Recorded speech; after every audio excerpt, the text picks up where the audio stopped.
এখন বাজারে প্রচুর পাকা আম পাওয়া যাচ্ছে। তো বন্ধুরা, সবার জন্য বানিয়ে ফেলুন পাকা আমের পুডিং। তো ফ্রেন্ডস, আসসালামু আলাইকুম। সবাই কেমন আছেন? আশা করি সবাই ভালো আছেন। আপনাদের দোয়াতে আলহামদুলিল্লাহ আমিও ভালো আছি। তো বন্ধুরা, পাকা আমের পুডিং বানানোর জন্য দেখেন আমি 2টি আম নিয়েছি। আর আমগুলোকে ঠিক এই যে এভাবে কেটে নিয়েছি, আসলে চাকু দিয়ে কেটে নিয়েছি, সেটা অফ ক্যামেরায়। আর তারপরে এই যে একটি চামচ দিয়ে আমের খোসার থেকে সবগুলো আমি বন্ধুরা ছাড়িয়ে নিয়েছি। তো এইভাবেই কিন্তু আমি দুটো আমি কেটে নেব, দেখতেই পারছেন বন্ধুরা। আর এদিকে দেখেন আমার কিন্তু আমগুলো কাটা হয়ে গেছে।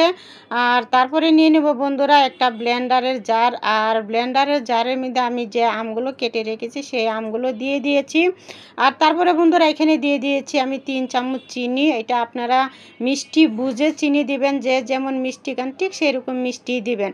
আর তারপরে দিয়ে দিয়েছি বন্ধুরা 2 টেবিল চামচ আগার আগার পাউডার। তারপরে বন্ধুরা দিয়ে দিব এখানে হাফ মগ পানি। তো আপনারা এখানে পানির পরিবর্তে লিকুইড দুধও ব্যবহার করতে পারেন, কিন্তু আমি এখানে পানি দিয়ে দিয়েছি। যাই হোক বন্ধুরা, তারপরে আমি এই যে ভালো করে ব্লেন্ড করে নেব। তো 2-3 বার ব্লেন্ড করলেই হয়ে যাবে। আর যেহেতু আমরা অনেকটাই নরম, মানে একদম পাকা, তার জন্য বেশিক্ষণ কিন্তু ব্লেন্ড করা হবে না। যাই হোক বন্ধুরা, আবারও আপনাদের সাথে কথা বলতে বলতে আমার কিন্তু আমগুলো ব্লেন্ডার হয়ে গিয়েছে। আর তারপরে দেখতেই পাচ্ছেন আমি একটি কড়াইতে নিয়ে নিয়েছি। আসলে আমি এই কড়াইতেই আমের পুডিংটা তৈরি করব, এই জন্যে।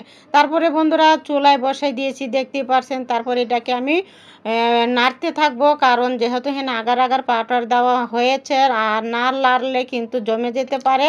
আপনারাও বন্ধুরা যখন আমের পুডিংটা বানাবেন অবশ্যই পুডিংটাকে নাড়তে থাকবেন।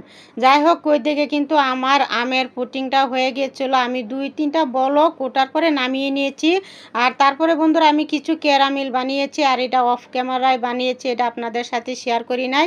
তারপরে এই যে বাটির মধ্যে দিয়েছি, আসলে দিয়েছি সুন্দর একটা কালার হওয়ার জন্য। তারপর আমের পুডিং যে বানিয়েছিলাম সেটা দেখেন আমি গরম গরম অবস্থায় বাটিতে ঢেলে দিয়েছি।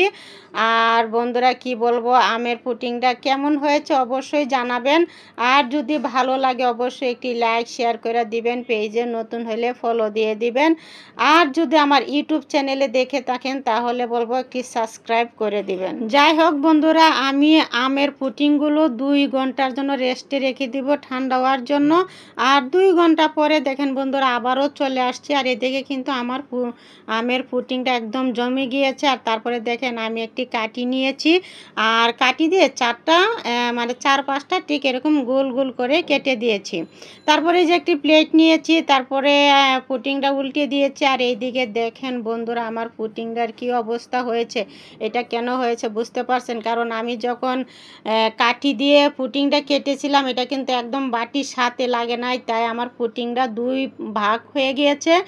আর কি বলবো, আপনারা একটু খেয়াল করলে দেখতেই পারছেন আমার এত সুন্দর আমের পুডিংটা শুধুমাত্র আমার কাটার জন্য দেখেন বন্ধুরা কেমন হয়ে গেছে।